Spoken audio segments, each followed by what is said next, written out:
Halo, Assalamualaikum warahmatullahi wabarakatuh. Salam sejahtera untuk kita semua. Kembali lagi bertemu dengan saya, dengan Pak Sultan. Pada sesi kali ini, kita akan membahas satu topik yang sama, yakni masih terkait dengan akuntansi, tetapi dengan judul Laporan Perubahan Ekuitas. Senang sekali rekan-rekan mahasiswa kita masih bisa bertemu di kesempatan kali ini. Jika kalian yang baru bergabung dan belum melihat video terkait dengan masalah laporan laba rugi, saya sarankan kalian menonton video itu terlebih dahulu, lalu setelah itu menonton video ini, karena kedua video ini saling berkaitan dan berurutan. Baik, terima kasih bagi teman-teman mahasiswa yang sudah tetap setia menonton video saya mulai dari awal dan sampai saat ini. Baik, rekan-rekan mahasiswa, bahwa untuk dikatakan suatu laporan keuangan itu lengkap, maka harus disajikan oleh entitas bisnis selain daripada laporan laba rugi dan pendapatan komprehensif lainnya, itu adalah laporan perubahan ekuitas. Mengapa laporan perubahan ekuitas itu penting? Laporan tersebut itu menggambarkan informasi mengenai perubahan ekuitas di awal dan juga akhir periode waktu pelaporan. Ini mencerminkan naik turunnya aset neto selama satu periode waktu tertentu.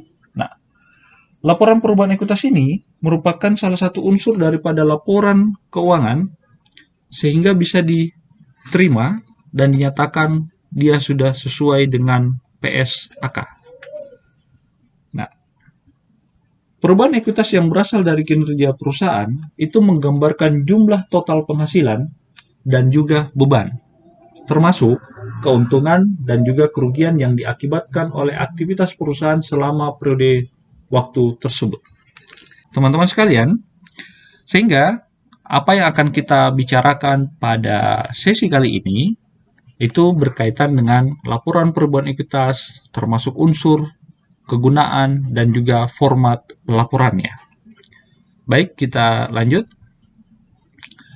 Laporan perubahan ekuitas, ya, ini adalah alasan utama pembuatan laporan ini. Biasanya disebut juga laporan perubahan modal. Ini adalah pencatatan perubahan keuangan yang terjadi di perusahaan selama periode waktu tertentu. Nah, ada beberapa cara untuk melakukan pencatatannya, tetapi kita perlu ketahui dulu rumus untuk melakukan pencatatan atau pembuatan pelaporan perubahan ekuitas ini. Ya. Jika perusahaan ini mengalami pada laporan laba rugi dan pendapatan komprehensif lainnya menunjukkan laba, maka rumusnya adalah modal akhir sama dengan modal awal ditambah dengan laba bersih dikurangi PRIV. PRIV itu adalah istilah yang dipergunakan untuk pengambilan uang atau aset milik perusahaan untuk kepentingan pribadi. Selanjutnya, rumus yang akan digunakan apabila pada laporan laba rugi dan pendapatan komprehensif lainnya menunjukkan rugi, maka modal akhir sama dengan modal awal dikurangi rugi bersih ditambah dengan PRIV atau PRIV. Baik, ini adalah rumus yang mesti kita pahami, kalau perlu dihafal, karena ini akan berulang ketika kita membuat laporan perubahan ekuitas. Nah, untuk penyajian laporan perubahan ekuitas, itu setidaknya berisi informasi terkait dengan total laba rugi komprehensif diperoleh dari laporan laba rugi dan pendapatan komprehensif lainnya. Kemudian yang kedua, dampak dari setiap retrospektif atau penyajian kembali untuk setiap komponen ekuitas dan rekonsiliasi atas perubahan selama periode berjalan yang terdiri atas laporan laba rugi setiap pos dari penghasilan komprehensif lainnya dan transaksi dari pemilik serta dividen yang diakui serta jumlah dividen per saham itu harus disajikan di dalam laporan perubahan ekuitas. Di dalam PSAK nomor 1 revisi tahun 2017, penyajian laporan keuangan itu setidaknya berisi informasi setidak-tidaknya ada 4, ya, seperti yang sudah disebutkan tadi, yakni adalah total laba komprehensif, di mana penyajiannya ini harus dilakukan secara terpisah untuk jumlah yang dialokasikan oleh pemilik induk perusahaan dan dialokasikan untuk kepentingan non-pengendalian. Nah, inilah yang harus dibuat di dalam total laporan laba rugi komprehensif. Selanjutnya, dampak dari setiap penyajian kembali atau retrospektif itu, ini biasanya ditunjukkan dengan penyesuaian terhadap saldo laba atau retained earning pada awal periode. Pengaruh penerapan ini sesuai dengan ketentuan dalam PSAK nomor 25 revisi tahun 2009, di mana kebijakan akuntansi, perubahan estimasi akuntansi, dan kesalahan. Sebagai contoh, dari perubahan kebijakan akuntansi yang memerlukan penerapan retrospektif adalah perubahan kebijakan asumsi arus biaya persediaan. Misalnya, dari metode masuk pertama, keluar pertama. Kita kenal dengan istilah FIFO, first in, first out. Berubah menjadi metode rata-rata tertimbang. Tentunya ini pun harus disajikan di dalam laporan perubahan ekuitas. Selanjutnya, rekonsiliasi ini dari pemilik, ini contohnya adalah seperti tambahan modal ataupun terjadi penarikan. Ini perlu dicatat juga. Tadi di rumus yang awal dilihat ada PRIV. Nah, inilah yang dimaksud PRIV itu. Nah, selanjutnya pada poin keempat, dividen yang diakui dan jumlah dividen per saham ini juga disajikan dalam catatan atas laporan keuangan. Jadi ada informasi tambahan perlu kita masukkan ke dalam catatan atas laporan keuangan. Oke, kita berpindah ke slide berikutnya. Ini adalah salah satu contoh yang bisa diunduh web PT Astra International. Nanti kalian bisa melihat ini.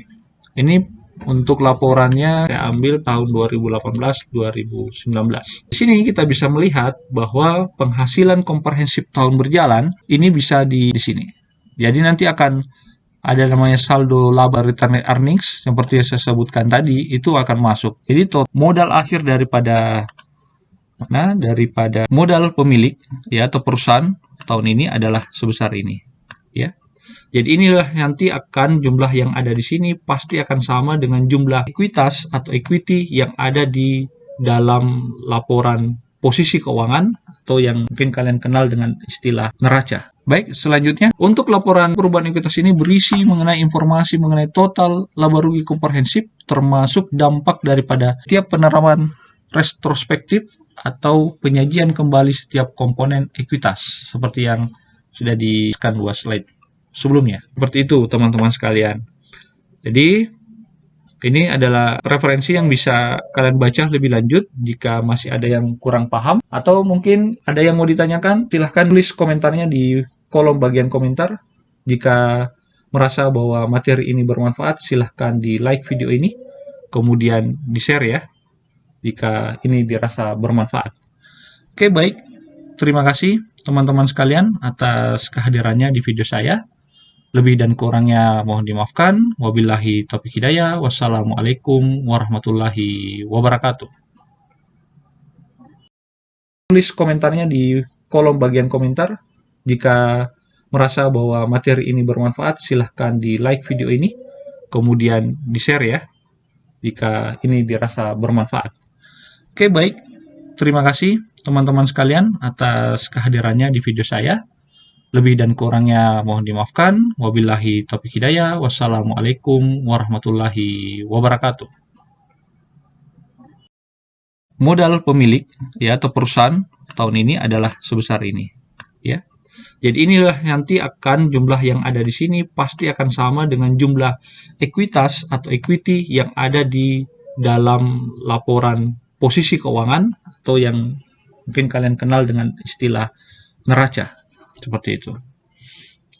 Baik, selanjutnya untuk laporan perubahan ekuitas, ini kita masuk bagian kesimpulan ya. bahwa laporan perubahan ekuitas ini berisi mengenai informasi mengenai total laba rugi komprehensif, termasuk dampak daripada setiap penerapan retrospektif atau penyajian kembali setiap komponen ekuitas, seperti yang sudah dijelaskan 2 slide sebelumnya. Nah, seperti itu teman-teman sekalian. Jadi, ini adalah referensi yang bisa kalian baca lebih lanjut jika masih ada yang kurang paham, atau mungkin ada yang mau ditanyakan, silahkan tulis komentarnya di kolom bagian komentar. Jika merasa bahwa materi ini bermanfaat, silahkan di like video ini, kemudian di share ya. Terima kasih teman-teman sekalian atas kehadirannya di video saya. Lebih dan kurangnya mohon dimaafkan. Wabillahi taufiq hidayah. Wassalamualaikum warahmatullahi wabarakatuh.